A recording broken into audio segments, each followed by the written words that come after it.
Hello dear students, आज हम discuss करने वाले हैं जेई एडवांस 2021 पेपर वन का वो क्वेश्चन जब एग्जाम में आया गया था तो पूरे देश भर में सिर्फ 2.75% स्टूडेंट ऐसे थे जिन्होंने इस क्वेश्चन को सही किया था, पूरा कंप्लीट सही किया था।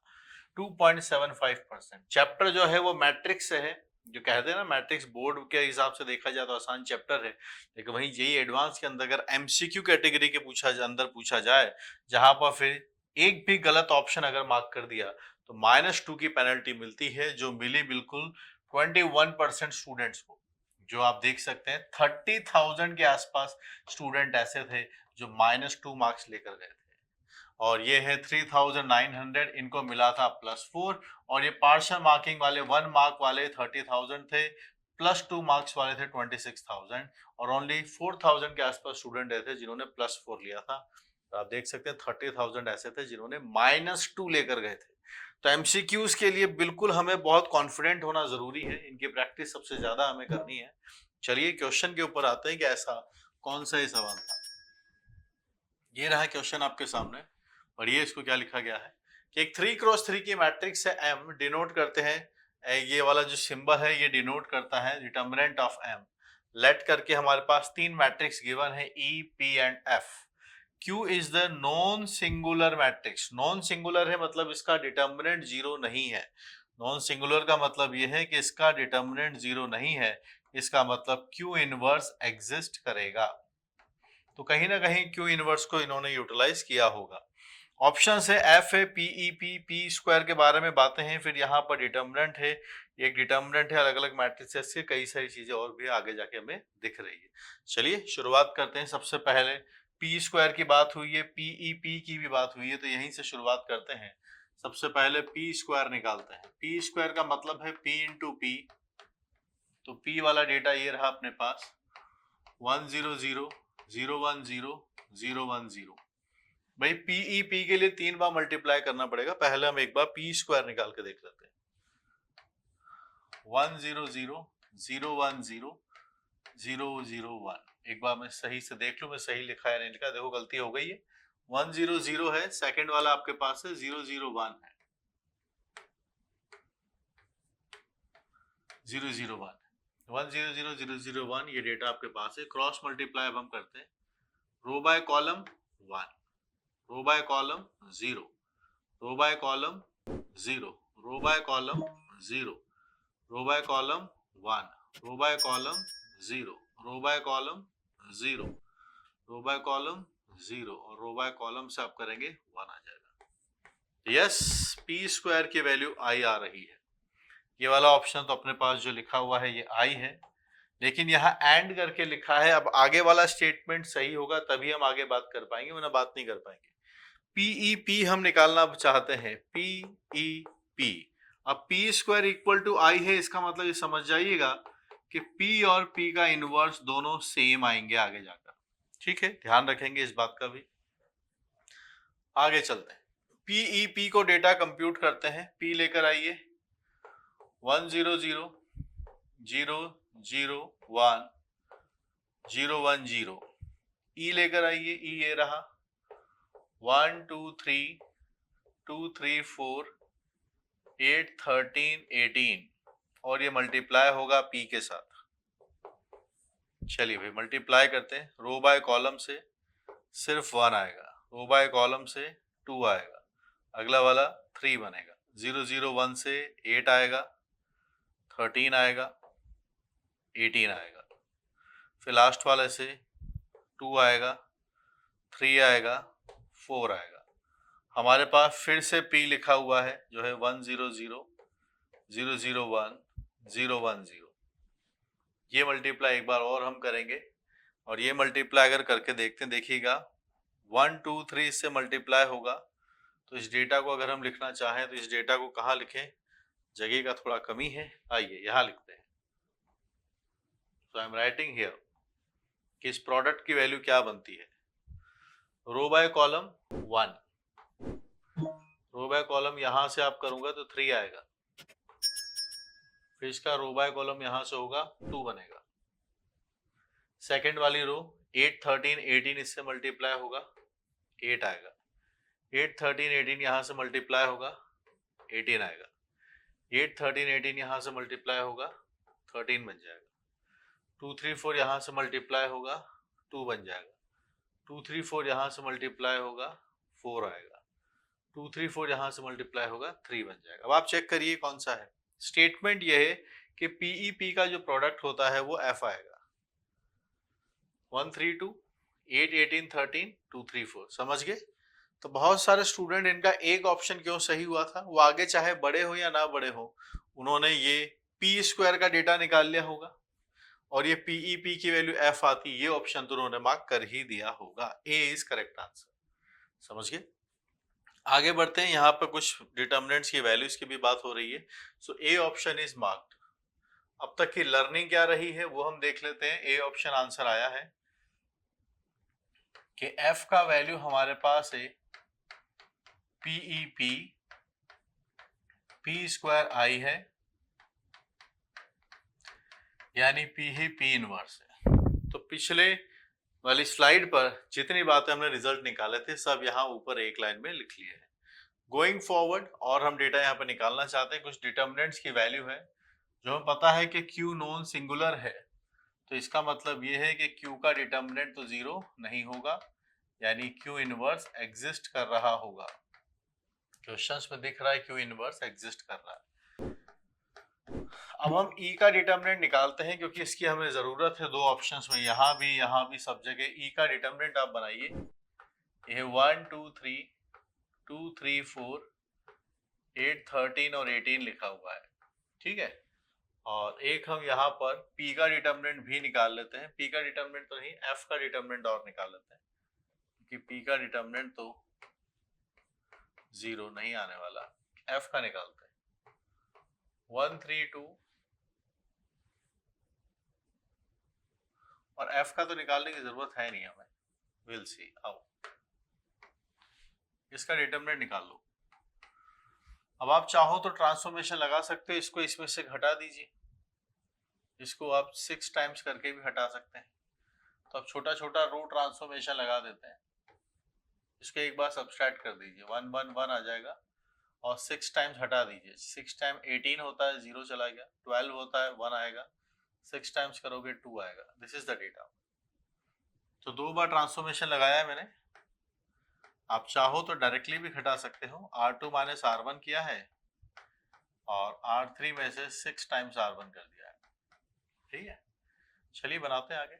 सो we are getting 1 0 minus 1 minus 2, factors निकालेंगे, माइनस 2 ही रहेगा, प्लस 3 1 माइनस 2। सो कितना डेटा बन रहा है देखो एक बार, minus 1 plus 4 minus 3। Ultimately we are getting this as 0।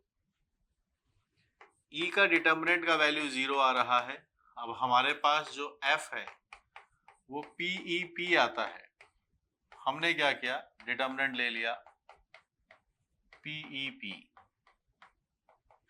P का डिटर्मिनेंट है, E का डिटर्मिनेंट है, P का डिटर्मिनेंट है। क्योंकि इनके इनवर्स इक्वल आते हैं तो इतना तो हमको पता है कि इनका डिटर्मिनेंट जो होगा वो 0 नहीं आएगा क्योंकि इनवर्स एग्जिस्ट कर रहा है। तो ये 0 नहीं है, ये 0 नहीं है, लेकिन ये वाला डेटा हमारे पास 0 है। सो अल्टीमेटली F का डिटर्मिनेंट भी 0 है। कितना है? F का डिटर्मिनेंट भी 0 है। ऑप्शन नंबर सी की अगर हम बात करें तो जो डेटा हमारे पास लिखा गया है वो है EF का क्यूब, और ये डेटा हमारे पास लिखा जा रहा है। तो ये आप बना सकते हो E के डिटर्मिनेंट का क्यूब, F के डिटर्मिनेंट का क्यूब, E के डिटर्मिनेंट का स्क्वायर, F के डिटर्मिनेंट का स्क्वायर। E का डिटर्मिनेंट 0, F का डिटर्मिनेंट 0, ग्रेटर देन 0 इंटू 0। तो ये रिजल्ट हमारे पास आता है। तो क्या 0 0 से बड़ा होता है? No, it is false. This result is false. तो A is correct but C is wrong. अब आते हैं बी ऑप्शन की तरफ। बी ऑप्शन में अगर हम देखें तो जो इसका RHS है वहां से हमें रिजल्ट मिल रहा है EQ प्लस PFQ इनवर्स। तो ये क्या बनेगा? E का डिटर्मिनेंट, Q का डिटर्मिनेंट, P का डिटर्मिनेंट, F का डिटर्मिनेंट और क्यू इनवर्स का डिटर्मिनेंट, सबके डिटर्मिनेंट अलग अलग कर लेंगे सेम ऑर्डर के। ई का डिटर्मिनेंट 0 है, चाहे क्यू का डिटर्मिनेंट 0 ना हो, क्या फर्क पड़ता है।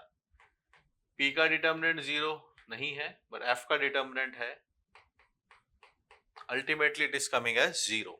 आरएचएस 0 आ रहा है, ठीक है, आरएचएस 0 आ रहा है। बात है एलएचएस की। एलएचएस में जो मैट्रिक्स लिखी हुई है उसको थोड़ा हम अज्यूम कर लेते हैं कि जो मैट्रिक्स अपने पास लिखी गई है इसके बारे में थोड़ी बात करते हैं। ये मैट्रिक्स है ई क्यू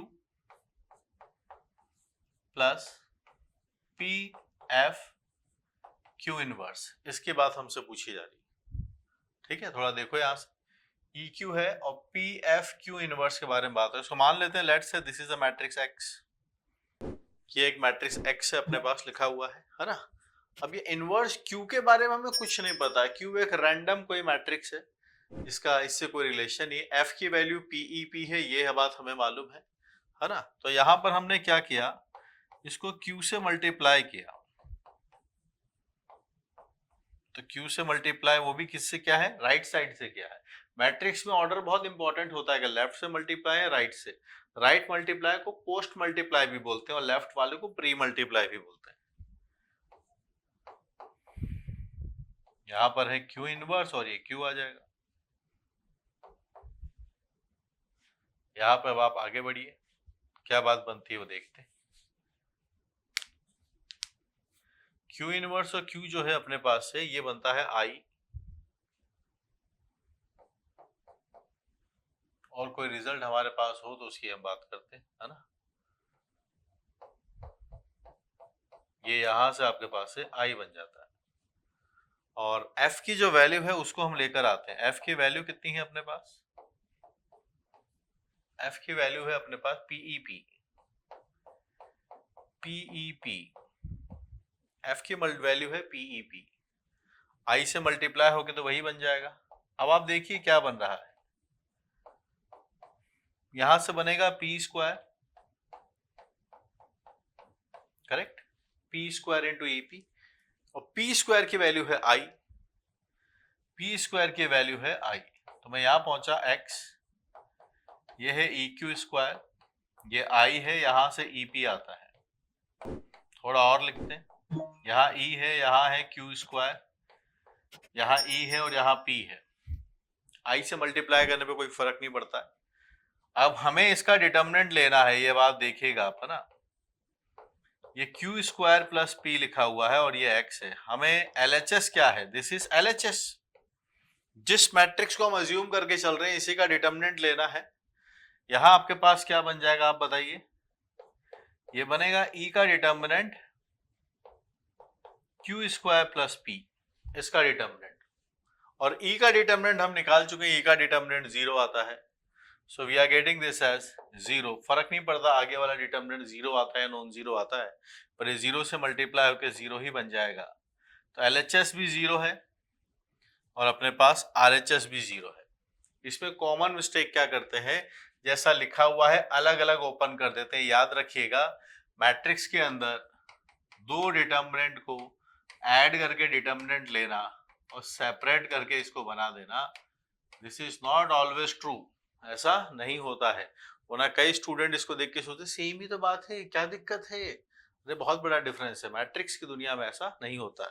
तो इसको अलग से निकाल के देखा, आरएचएस को अलग से बना के देखा, तो एलएचएस भी 0 आ रहा है, आरएचएस भी 0 आ रहा है। क्यू इनवर्स था, क्यू से पोस्ट मल्टीप्लाई किया, यहाँ पर आई बना, एफ की वैल्यू वापस से रख दी जो निकाल के लेकर आए थे PEP, this has become P square is I, ठीक है। आई के बाद आई से मल्टीप्लाई करने पर सेम रहता है, दोनों जगह से ई कॉमन आ गया, बस बात बन गई। जैसे डिटर्मिनेंट लेंगे डिटर्मिनेंट ऑफ ई अपने पास बाहर आ जाएगा, और डिटर्मिनेंट ऑफ ई की वैल्यू 0 है। एलएचएस आरएचएस दोनों सेम है। अब तक आंसर्स में क्या क्या बातें आ चुकी हैं, ए सही है, बी सही है, सी गलत है ना। अब आए हैं डी पर। डी में लिखा हुआ है sum of diagonal entries of P inverse EP plus F is equal to sum of diagonal and sum of diagonal entries का मतलब trace. Sum of diagonal entries का मतलब क्या पूछा जा रहा है, ट्रेस पूछा जा रहा है। चलिए इसकी बात करते हैं। सो डियर स्टूडेंट्स, जेई की मैथमेटिक्स अगर आप स्ट्रांग करना चाहते हैं तो मैथमेटिक्स की जितनी भी ब्रांचेस है, जितने भी सेगमेंट्स हैं, सबको स्ट्रांग करना होगा। चाहे बात हाई स्कोरिंग कैलकुलस और अलजेब्रा की हो या फिर उसके बाद जो कोऑर्डिनेट ज्योमेट्री और वेक्टर 3D या हम सब का जो फाउंडेशन है मैथमेटिक्स का पूरा ट्रिग्नोमेट्री की बात हो, ये पांचों बुक्स रिटन बाय मी ओम शर्मा और पब्लिश्ड बाय पियर्सन पब्लिकेशन के आपके लिए अवेलेबल है। थ्योरी के साथ गिवन है, पीछे एक्सरसाइजेस भी है और कंप्लीट विद सॉल्यूशन है। इसको अपनी स्ट्रेंथ बनाइए और अगर आप प्रीवियस ईयर क्वेश्चंस करना चाह रहे हैं, आपको ढंग के सॉल्यूशंस नहीं मिल रहे हैं, डिटेल सॉल्यूशन चाहिए और एक-एक कई क्वेश्चंस के मोर देन वन सॉल्यूशंस आपको चाहिए, अल्टरनेटिव सॉल्यूशंस अगर आपको चाहिए तो वो आपको यहाँ पर एक्सक्लूसिवली जेईई मेन की जो बुक है वहाँ मिलेंगे और जेईई मेंस और एडवांस के जो 48 इयर्स की बुक है उसके अंदर भी आपको मैथमेटिक्स के सॉल्यूशंस वहाँ पर देखने को मिलेंगे। और मुझसे पढ़ने के लिए you can definitely install the app uplift JEE app. यहाँ पर एक नंबर भी फ्लैश हो रहा है जहाँ पर आप अपनी मेंटरशिप के लिए मुझे मैसेज कर सकते हैं और यूट्यूब चैनल जहाँ पर ढेर सारे वीडियोस आपके लिए फ्री में अवेलेबल है। फटाफट से आप इस चैनल को सब्सक्राइब कर लीजिए। Thank you guys, keep learning. तो अब तक हम क्या मार्क कर चुके हैं? ए करेक्ट है, बी करेक्ट है, सी गलत है, डी पर हम क्वेश्चन कर रहे हैं डी क्या होगा। जो रिजल्ट्स हमारे पास है वो आप देख सकते हो, ये वाला रिजल्ट ट्रू है। डी ऑप्शन के अंदर हमें जो पूछा जा रहा है कि सम ऑफ डायगोनल यानी ट्रेस पूछे जा रहा है, इसका is equal to sum of diagonal of, इसके बारे में पूछा जा रहा है। दोनों के ट्रेस इक्वल आएंगे, ये बात है। अब दोनों में इजी कौन सा पहले वो देख लेते हैं। यहाँ ई अलग है, ई के बारे में हमें थोड़ा ज्यादा पता है तो सेकंड वाले को पहले प्रूव करते हैं। सेकंड वाले के बारे में थोड़ा ज्यादा बात निकालते हैं। E plus P inverse F पे लिखा हुआ है, ई है, ये पी इनवर्स है। एफ का डेटा लेके आइए, एफ का डेटा होता है पीईपी। अब देखिए क्या डेटा बनता है, यहां से ई आता है, पी इनवर्स और पी तो आई बन जाएगा आपके पास, ठीक। ये पी इनवर्स और पी तो आई बन जाएगा, यहाँ ई है और यहाँ बन चुका है पी स्क्वायर। और हम जानते हैं पी स्क्वायर तो आई होता है, ये रहा पी स्क्वायर आई है। तो लो कर लीजिए बात, हमारे पास 2e आ चुका है। तो हमें अगर trace of e plus P inverse F P निकालना है, that is equal to the trace of 2e, और वो बन जाएगा 2 टाइम्स ट्रेस ऑफ e, ठीक है। अब ये सेकंड वाला जो पार्ट है, इसकी ट्रेस की वैल्यू, जिसकी डेटा की वैल्यू ये है। फर्स्ट वाले की बात करते हैं, उसको पकड़ते हैं, वो क्या है, P inverse EP plus F लिखा गया है। आराम से पढ़िए, P inverse EP plus F है। F क्यों क्या लिखा जा सकता है बताइएगा। F की वैल्यू है PEP, ये डेटा है, F की वैल्यू है PEP। सोच रहे हैं क्या किया जाए। F की वैल्यू है PEP। देखो आप जानते हैं कि P इनवर्स और P बराबर आएंगे, क्योंकि P स्क्वायर की वैल्यू आई है, तो P और P इनवर्स इक्वल है, नो प्रॉब्लम विद दैट। तो हमने यहां पर P इनवर्स को P रखने की सोचा, तो ये PEP PEP सेम हो जाएंगे, ये 2PEP बन जाएगा, करेक्ट। यहां 2 टाइम्स E लिखा हुआ, P अभी भी लिखा हुआ है। तो अगर हमें इसका ट्रेस निकालना है तो यहां से हमें ट्रेस निकालना है इसका, और ये 2 बाहर आ जाएगा आपके पास से, and this is the trace of PEP। ये डेटा आपके पास लिखा गया। अब एक प्रॉपर्टी होती है ट्रेस की, अगर आपको याद हो तो, कि अगर सेम ऑर्डर के स्क्वायर मैट्रिक्स है तो trace of AB is equal to trace of BA, बराबर बात होती है। अगर आप ट्रेस निकाल रहे हो, सिर्फ डायगोनल का सम निकाल रहे हो, तो trace of AB is equal to trace of BA। तो इस प्रॉपर्टी को अगर हम यूटिलाइज करेंगे तो यहां से ये जो PE लिखा हुआ है ना, इसको मैं EP लिख सकता हूं, और ये वाला P मैंने सेम रखा। तो ये जो PE लिखा हुआ है इसको मैंने शफल कर दिया EP के साथ, क्योंकि AB के प्रोडक्ट निकाल के ट्रेस निकालोगे, सेम ऑर्डर के हैं, तो फिर जो स्क्वायर मैट्रिक्स है सेम ऑर्डर के, तो BA का भी सेम ही आता है अगर आप ट्रेस निकालते हो। अब यहां से आपके पास बनता है 2 times this E and it is written as P square, और पी स्क्वायर तो सबको पता है आई है, पी स्क्वायर इज आई। आपके पास है 2 टाइम्स दिस इज आई, वो आ गया आपके पास है 2 times trace of E, same आ गया। ये भी वही लिखा हुआ है, ये भी वही लिखा हुआ है, तो मार्क करने की बारी है। यहां से ये भी आंसर आ जाएगा ए बी डी। पूरे देश भर में अगर आप इस बात को देखें, ए बी डी ये डेटा बनता है आपके पास, A B D. A B D आपको दिखा, दिस इज करेक्ट आंसर। तो अभी हमने क्या सीखा था इसके लर्निंग में? सिर्फ पूरे देश भर में 3902 स्टूडेंट से जिन्होंने इसको पूरा सही करके +4 लेकर आए थे मार्क्स। आपने इस क्वेश्चन के अंदर देखा कि पहला वाला पार्ट सिंपल था, सिर्फ प्रोडक्ट करके ही निकालना था। तीसरा वाला पार्ट भी आसान था, दूसरे और चौथे वाले ऑप्शन में ही थोड़ा सोचना था, पर अच्छा सोचना था, प्रॉपर्टीज यूटिलाइज हुई। It's a good question to solve. ऐसे और ढेर सारे सवाल आप सॉल्व करना चाहते हैं, उसे पढ़ना चाहते हैं, you can install the app Uplift JEE और मन लगा के पढ़िए। We are here to solve your each mathematical और जो भी आपकी इश्यूज हैं स्टडी रिलेटेड सबको सॉल्व करने के लिए वी आर हियर। इस एक्सपीरियंस का फायदा उठाइए, मेरे मैथ्स की रिसोर्सेज बुक्स हैं उनको भी यूटिलाइज कीजिए। Thank you.